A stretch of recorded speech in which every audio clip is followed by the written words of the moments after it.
ನೋಡಿ, ನಾನು ಮಂಜಮ್ಮ ಅಂತೇಳಿ ಕಂಡಕ್ಟ್ರು 5ನೇ ಡಿಪೋದಾಗ ಕೆಲಸ ಮಾಡ್ತಾಯಿದ್ದೆ. ಬೆಂಗಳೂರು ಸೆಂಟ್ರಲ್ ಡಿವಿಷನ್ 5ನೇ ಘಟಕ. ಅಧಿಕಾರಿಗಳು ಸ್ಕ್ರ್ಯಾಪ್ ಗಾಡಿ ಕೊಟ್ಟು ನನಗೆ ನನ್ನ ಗಂಡ ಹೆಂಡ್ತಿಗೆಲ್ಲ ಜಗಳ ಹಚ್ಬಿಟ್ಟು ಕೊಡಬಾರ್ದು ಹಿಂಸೆ ಕೊಟ್ಬಿಟ್ಟು ನನ್ನ ಜಾತಿ ನಿಂದೆ ಎಲ್ಲ ಮಾಡಿ ನನಗೆ ತುಂಬ ಟಾರ್ಚರ್ ಕೊಟ್ಟರು. ನಾನು ಕಂಪ್ಲೇಂಟ್ ಕೂಡ ಮಾಡಿದ್ದೀನಿ ಬ್ಯಾಡ್ರಪುರ ಸ್ಟೇಷನಲ್ಲಿ. ಎಲ್ಲಾದ್ರೂ ನ್ಯಾಯಕ್ಕೆ ಕಾಲ ಇಲ್ಲ ಅನ್ನೋ ಥರ ಯಾರೂ ನನಗೆ ಸಪೋರ್ಟ್ ಮಾಡಲಿಲ್ಲ.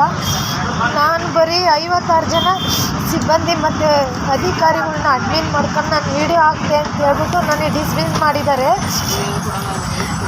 ಆಂಥೋನಿ ಜಾರ್ಜ್ ಅಂತೇಳಿ CPM ಆಂಥೋನಿ ಜಾರ್ಜನ್ ಅವರು ನನಗೆ ದರಿದ್ರ ಏನು ನಿಂದು ಮುಚ್ಕೊಂಡು ಹೋಗು ಅಂತೆಲ್ಲ ಕೆಟ್ಟದಾಗಿ ಹೆಣ್ತೇರಿ ಬೈಯೋ ಥರ ಬೈದು ಹೊರಗೆ ಹಾಕಿದ್ರು. ಅವ್ರಿಗೆ ಯಾವ ಶಿಕ್ಷೆನೂ ಕೊಟ್ಟಿಲ್ಲ.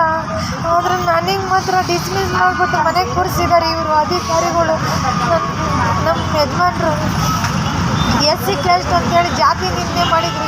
FIR ಹಾಕಿ ಅಂದರೆ ಯಾರೂ ಆಗ್ತಾಯಿಲ್ಲ.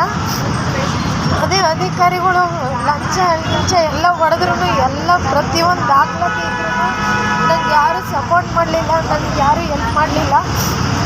ಅದಕ್ಕೆ ನಾನು ಈ ವಿಡಿಯೋ ಮಾಡಿ ಹಾಕ್ತಾಯಿದ್ದೀನಿ. ನನಗೆ ಯಾರಾದರೂ ಸಪೋರ್ಟ್ ಮಾಡೋರಿದ್ದರೆ ಎಲ್ಲ ಸಂಘಟನೆಯರು ನನಗೆ ತುಂಬ ಸಪೋರ್ಟ್ ಮಾಡಿದ್ದಾರೆ. ವಿಜಯ ಕರ್ನಾಟಕ ಮತ್ತು ಕರ್ನಾಟಕ ರಕ್ಷಣಾ ವೇದಿಕೆಯರೆಲ್ಲ ದಯವಿಟ್ಟು ನನಗೆ ಸಪೋರ್ಟ್ ಮಾಡಿ ಸರ್. ನಾನು ಇವತ್ತು ಪಾಯ್ಸನ್ನೇ ಕುಡಿತಾಯಿದ್ದೀನಿ ನಾನು.